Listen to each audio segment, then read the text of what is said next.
night train to Scotland, pulled by a Class 37 engine. As dawn breaks, it crosses a border bridge, the gateway to Scotland. However, soon this classic diesel engine is to be replaced. For normal passengers, this event will pass unnoticed. For the bashers, it's a tragedy. These are the bashers, hardcore devotees of the Class 37s and survivors of the 80s cult. They express their appreciation for the loco by waving their arms out of the windows, or flailing as it is known.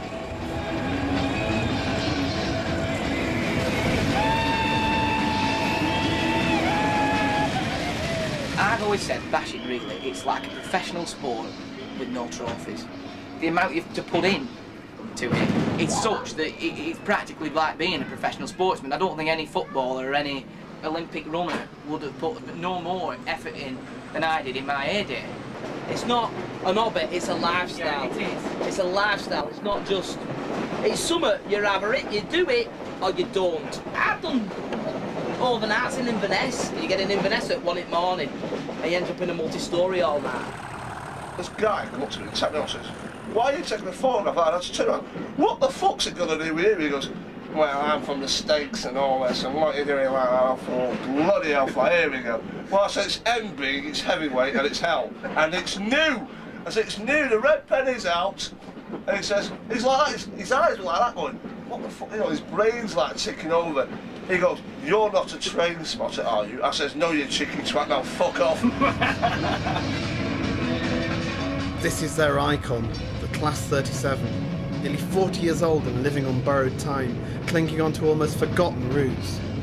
Once there were more than 300, now it's more like 30. In bashing there are no rules, but the more Class 37s you have ridden behind and the more miles travelled, gain your respect from other bashers. Bashing is all about the chase, hunting the beast, from the Scottish Highlands to the Welsh coast. They like the noise, they like the sound of them, the shape of them. There's lots of things that they can do and might only do once in a while, and when that once in a while happens, it sort of brings the people out to see it. Fat Daz from Wigan, a basher for 15 years, hates the Train Spotter Association. Because there's a train, and you're interested in it, you're a train spotter, and that's the bottom line. I'm convinced my mum still thinks I go and stand on the end of a train platform somewhere. 15, 20 years on down the line, it's still, what are you going there for? What you can't grasp with trains, you're into it from when you're like, we're talking, what, 12, 13 years of age. You're into it then. But what will he do when it's all over? Die in a corner. Curl up. That's what loud flush that is, isn't it? At work in Thwaites, Blackburn, Rishton contemplates his double life. I go out bashing and I have my Thwaites life and my social life ordinarily, and the two basically don't cross over. There's an element of mystery about what I do outside work. There's a few gaps, almost like I've come out from a prison sentence and didn't want to tell anybody. It's a little bit like that. The thing is, it's not that I'm ashamed, it's just that it's too complicated to explain. The bottom line is, you'd probably just turn around and say I was a train spotter, which I'm not. The thing about bashing is it's all or nothing. You can't miss anything. If something rare drops, then you've got to go for it, because it's never going to happen again.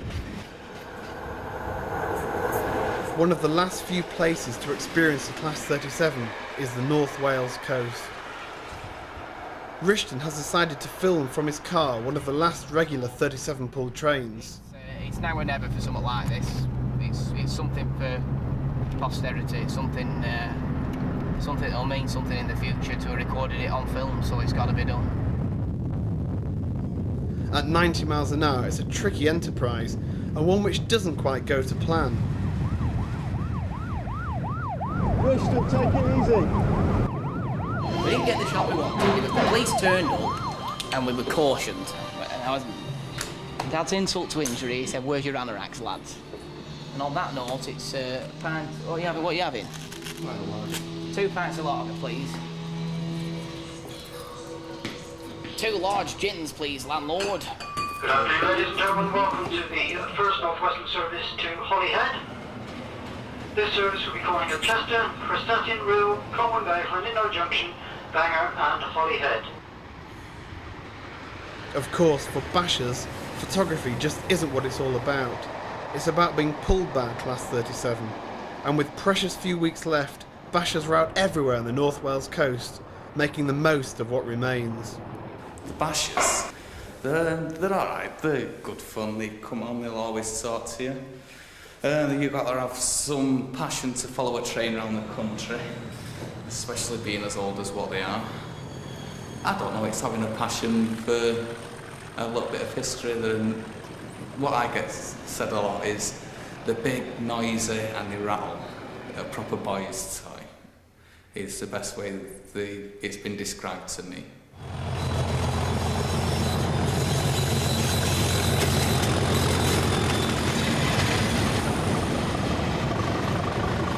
One lucky enough to be paid for his passion is Gomez.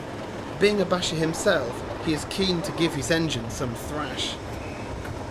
You could always tell in 80s mythology who was going to be a thrash merchant if he had white socks and grey slip-on shoes. Thrashing was what it was all about because, you know, it's the noise, there's a lot of power in these things. You know, it's big, it's loud, it's powerful, it's interesting, and thrash merchants were always what you were looking for. You know, British Rail had a computer which said where every train was, where it was going to be, where it was going to go and when, and you try and get hold of that information. And it'd be completely unreliable. It might be right, it might be wrong, it might have been intended to be right, but some bloke in Doncaster would change the whole thing. So that was what was interesting. And the opportunity to get the 37 that nobody else got because you got a better gen, that was one of the things that it was all about. This is the nerve centre of the rail network. Here, locomotives are allocated to trains around Britain. To the bashers, it is known as the Embassy. The railway is run by rail enthusiast bashers. The highest level to the people at the bottom. There are some people who've taken bashing very seriously, who've got themselves jobs in British Railways. That means that they can organise what engine's going to work on what train and can fix it so that when they're not at work, they can go on their favourite trains, or they can fix it so that people they don't like can't get favourite trains. They try to stop 37s coming out when one is needed in an emergency. We're waiting to see what happens with this one. Also, it can make things difficult for normal passengers who might find their train delayed or cancelled or going to the wrong place. One just rolled in on platform 9. At Crewe, there is a major delay, and passengers are oblivious to its cause, a failed Class 37. How come the guy on platform 6, or somebody on this platform, hasn't got the simple courtesy to explain to these people exactly what's going on? You're a disgrace. Nice bit to you as well. Depends, we're just waiting for the engine. If it's here before 10:2, this will go in front of it. 37710 is about to drop onto the 1719 Crewe Holyhead. However, there is growing excitement among the bashers that the replacement will be a very rare 37. But we're hoping that they'll all make it at Chester.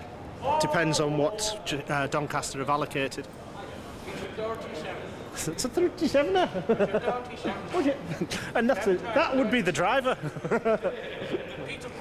I don't want you breaking this one as well. Finally, the replacement engine arrives, and miraculously, it's a freight 37, the holy grail for bashers, and extremely rare for passenger service.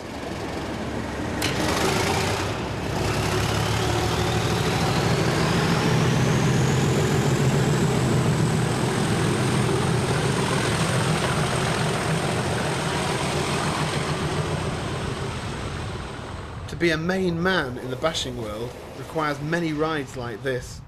One member of this elite hierarchy is Grandad. The very lowest is the people that we call insects, that have only just come out and they haven't had very much mileage. And then the next category up is called the Ned, which somebody does who does any class of locomotive, and we call those the new engine desperados.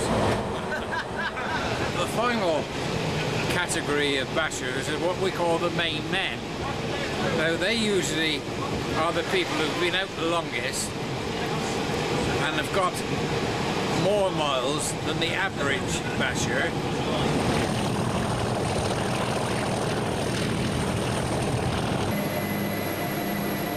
It's only a matter of days now before all the 37-hull trains are replaced. And that's the shape of things to come, I'm afraid. Buses, glorified buses on rails. That's all you're going to get.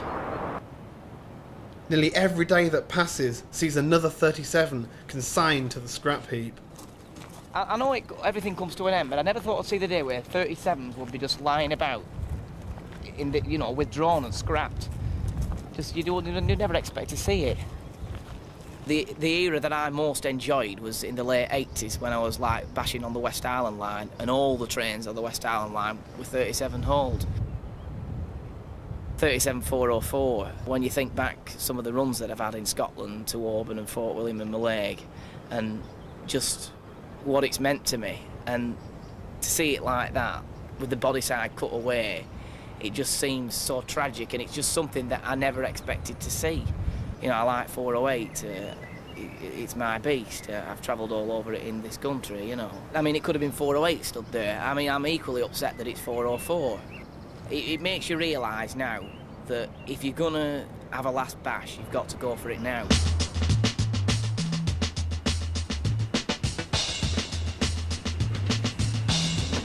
This is the East Lancs Railway, a preserved line set in the beautiful Irwell Valley, and an excellent place to save the 37 from the scrap heap.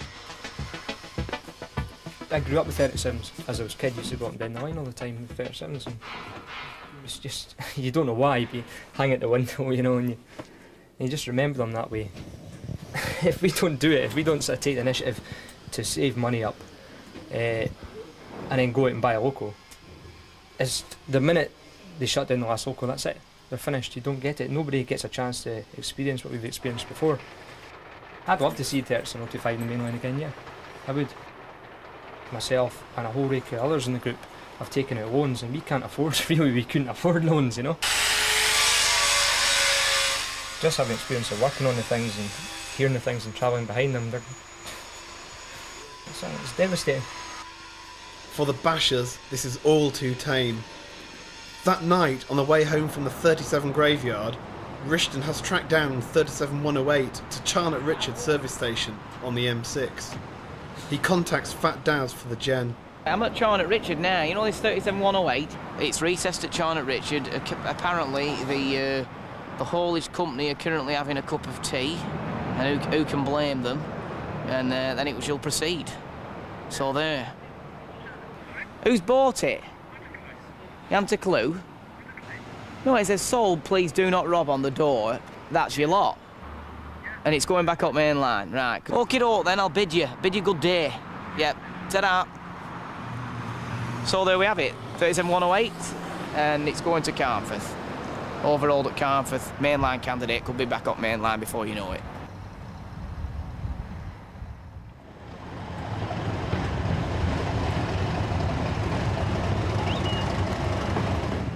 To Rishton, 37408 is a very special engine, and its name, Loch Rannoch, brings with it a long association with the beautiful West Highlands. However, it is soon to be renamed Rail Magazine. If an engine's got a name, it should stay that name. It shouldn't be chopped and changed just for whatever reason. But usually, in this case, for commercial reasons, it's wrong. It shouldn't happen. On a day out at the East Lancs Railway, Rishton bumps into Pip Dunn from Rail Magazine. Why are you moving your name from engine to engine and undermining the concept of naming locomotives in the first place? It's not our engine. The locomotive 37408 was going to be repainted and denamed regardless. I think that if Rail Magazine were to put pressure on EWS to pick a different locomotive, then they would do so. I know exactly where you're coming from, but the first thing when he said 37408, I did ask him, and I asked him several times, and he said no. You're missing the point. No, you're missing the point. Rail Magazine is supposed to be a magazine, well, allegedly, for for the purpose of rail enthusiasts, etc., etc. And you're going all out to undermine what people want. Not. Why don't you just listen to what I've said? Yeah, and I've listened to what you said, and I think it's nonsense. I think it's rubbish. I mean, who are you anyway? When 37-12 lost its nameplate, and every other 37 which lost its nameplate. You stumped there, Riston, with that. You stumped with that then. You obviously don't read it, do you? What you're talking about. And just your typical bloody person with that much knowledge about that much of the subject. I'll tell you something else as well for that matter. It happens to be that I have got every single copy of Rail Enthusiast Stroke Rail since April 1981 when it come out, so I do know what I'm talking about. I do read your magazine. Good, good. And it was a lot better when you weren't fucking involved in it, I'll tell you that. Much better magazine. Oh yeah, you brought that on them. I don't know. You get a lot of people, like the girlfriend says, I'm going to turn him into an anorak. No, I'm not. When he grows up and if he's not interested in going on trains, I wouldn't force it on him, it's up to him. But the general public think you're a nutter most of the time, don't they? Yeah. You do, don't they? Yeah. You get lads at our place at work, you get the closet bashers who used to bash, who won't tell you that they used to bash, but you know they did. Yeah. And the first time somebody mentions it at work, I never did it. But you know that damn well that they did. They did. There's no youth coming through into bashing, really. But I think, really, the railway now is offering a lot less to a potential basher, isn't it? You should always carry, never leave home without it. Piece of scrap paper to write your moves on, just in case you made a note. A North Wales Coast timetable on one piece of paper. Cunning. With egg code written. And a ticket from last week. A girl's telephone number in Leeds, so if you ever see that, Lindsay, I still love you. No. Yeah, I do. Yeah, I'm only joking. So what's more important now, football or trains? Well, there is a very fine line. A very fine line. Because I was... we played Lincoln at home, and 37-087, which is now scrapped, went to Bangor and back, and I had to get up extremely early, and I went and did that, and then went football, which was a bit desperate, like, leaping about, but so I did it. If it really comes to it, what would you choose? It depends what locomotive it is. By the way, I'm not into them. It's not my era, they got scrapped in 1978. So it just means nothing to you? It's just a lawnmower. You should put blades on front of it, because that's what they are. That's what they sound like.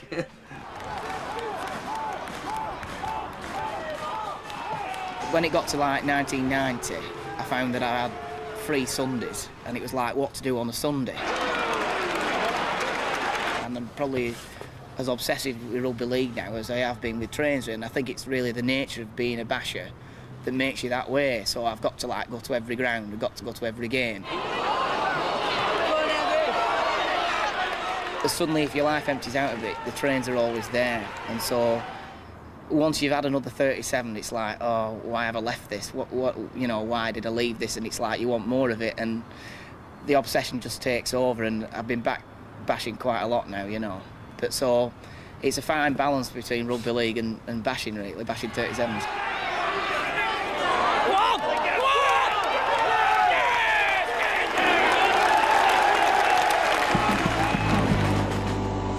The end is nigh. Tonight, 2 Class 37s will pull a train along the West Highland line for the very last time.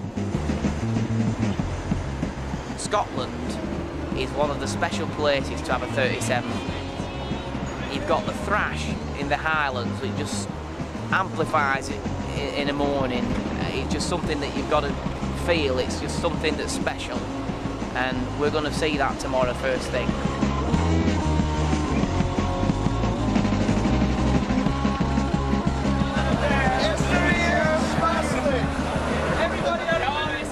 Rishton boards a train at Preston, but the bash has been underway since rugby, over an hour's drinking time ago. Stuart's now got to an extremely drunk stage. Renault! Just when things were getting tasty. I don't need it! I don't need it! I don't need it! I don't need it!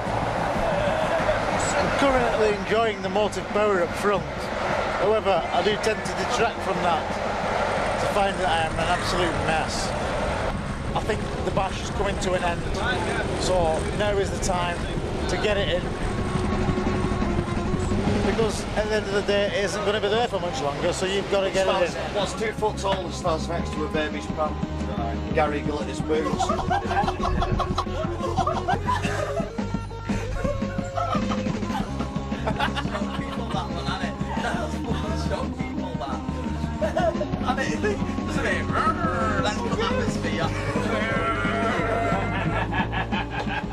What's that? See the route we just came up with? Yeah, which way? What, by your Wishaw? Yeah. Who is that? Oh, I've done that before. When it's a new bit of It's now 3 AM and the time for an engine change to another 37.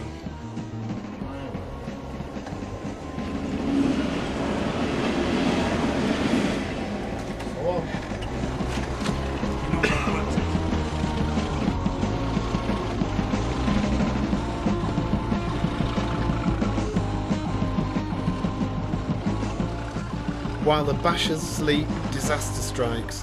One of the 2 engines hauling the train up the demanding gradients of the West Highland line blows up. Because all 2-3 has failed traction and waterfall. This is the 9 o'clock news. They're balls. It's degenerated into an utter force. We're off, let's believe here. This is the joys of bashing. Enjoy. We're going to go to open with the 1 loco only. We've got barely enough time to get their swift run round and then head back. Going to trust it on its own. The driver seems quite confident. So with no replacement, a single engine will have to pull the train on the rest of the route.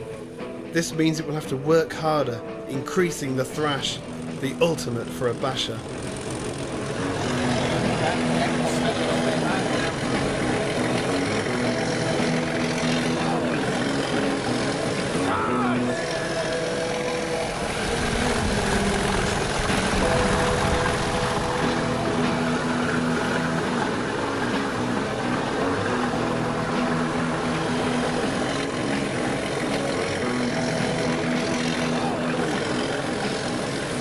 This is what you live for. Fucking tractor on load 12, putting it on, but this is what you live for. Yeah, it's not so bad. Well, I want to miss this one. Bloody world. The single one is the fucking, that is the dog's bollocks. Fuck your purrs. Purrs. Class Purrs. 37. Purrs. That's a class 31. When it's all over, maybe I will go out to the pub and have a quiet pint or play dominoes down the local. Or maybe I will just stay in my room and like do nothing because I know nothing else.